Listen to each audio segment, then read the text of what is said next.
Your Excellencies, distinguished guests, thank you very much for your patience and thank you for being with us this lunchtime. My name is Lerato Mbele and it is my pleasure to be hosting a conversation titled 3 Decades of Powering Africa's Resilience and Transformation. What does the Afreximbank experiment teach us? So, as has been mentioned extensively this morning, this is an institution founded in May 1993. Primarily at the time with the aim of funding trade expansion on the continent. The lender itself predates the African Continental Free Trade Agreement and area, but I think it serves as a precursor to that project of regional integration.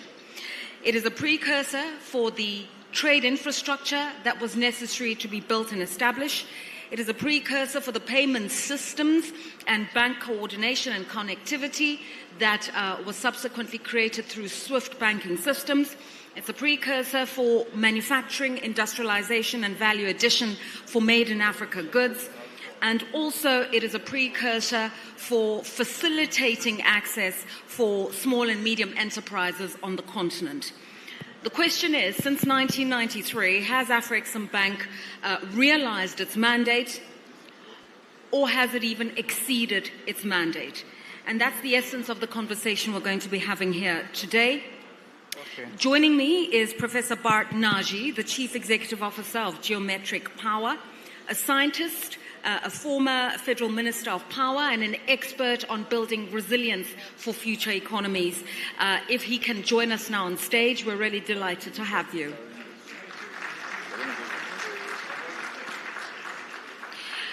We also have Mr. Ki Chong Lee, a board director for Afreximbank. He is a financier, preeminent. He has worked extensively in the fields of hedge funds, the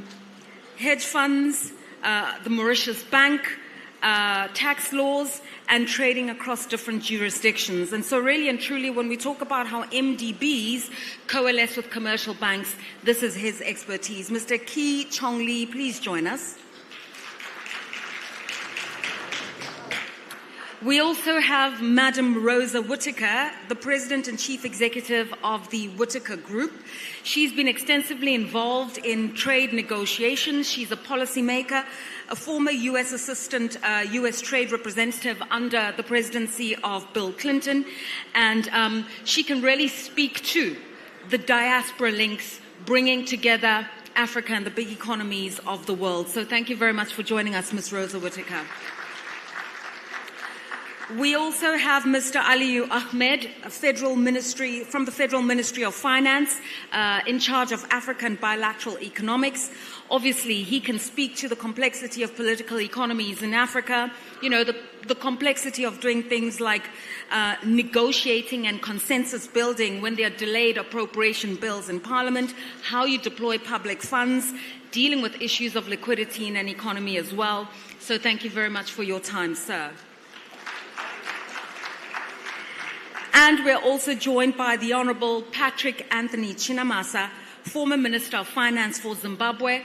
Obviously, the Honourable Minister would know very much how you manage budgets in the midst of turmoil and crises, and also how you work around risk aversion. So thank you for your time, Professor Chinamasa.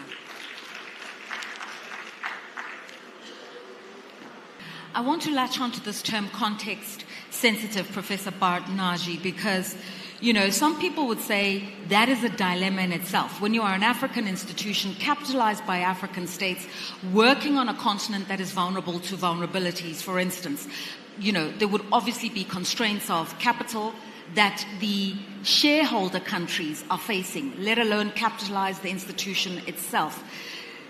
Does its African identity create limitations for Afreximbank, or has the organization actually been able to supersede those limitations and expand its mandate?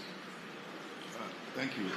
First, let me salute the President Orama and his team at Afreximbank for the phenomenal work that they have done to really advance African economy. in our own company, it has been particularly quite impressive. So now, yes, thank you.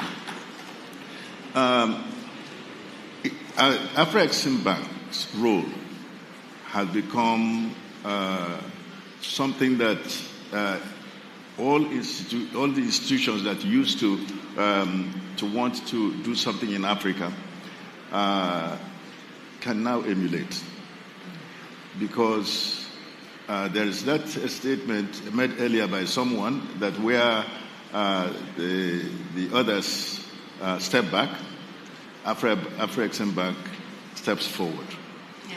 And as that institution, the African being owned by African countries is quite profound, because that is where they are able to progress, because it is totally African.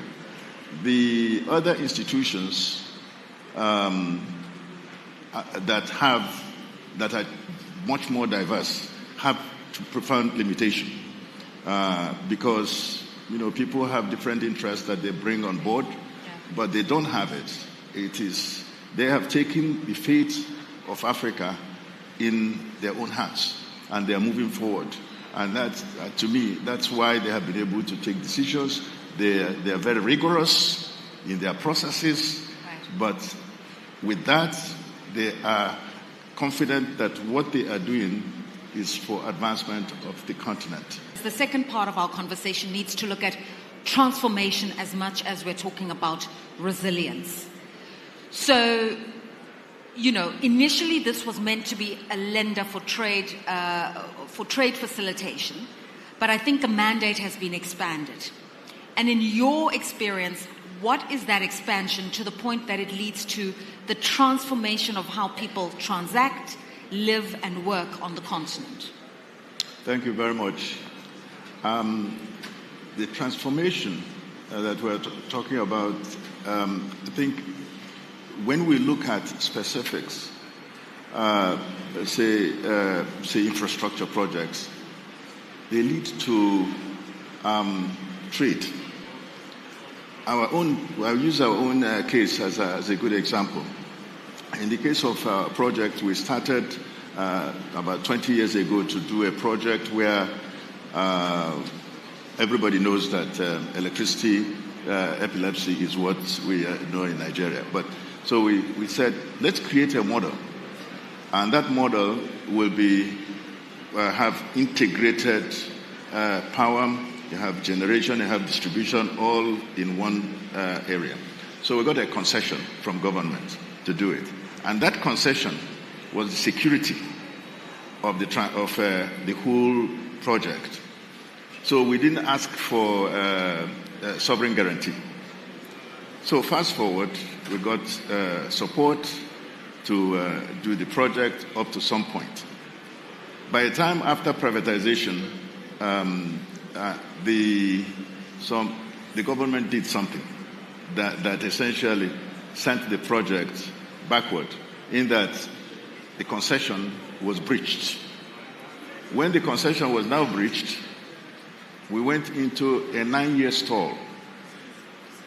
During this period, we went from one bank to another to try to get funds to complete. At that, when it was done, it was actually 95% complete. But by the time we went from one bank to another and there was no support, now we went to Afreximbank. And they were able to see through the issues. Other banks had stepped away. They were able to see through that this project is a good project, can help the economy of a region and the whole country by extension. And so they came rigorous. After years of due diligence, they were able to come through, and the project was now completed, commissioned. The outcome is phenomenal. So today, that place is the place that supplies electricity to about 4 million people, and it is the only city that you can, or commercial city you can say, has reliable electricity in Nigeria. Wow. I think that that's a credit to President Orama and his team for seeing through the cobwebs. They were able to see through all that and be able to finance this project. And the people are the beneficiaries. A lot of industries have come on stream. Some are moving into that place. That's what the sort of work that they do can energize. Okay. It's a huge manufacturing environment. So trade across Africa, not just West Africa, but Southern Africa, the various products, garment industries, leather products, products, so many aspects. That's what it's about.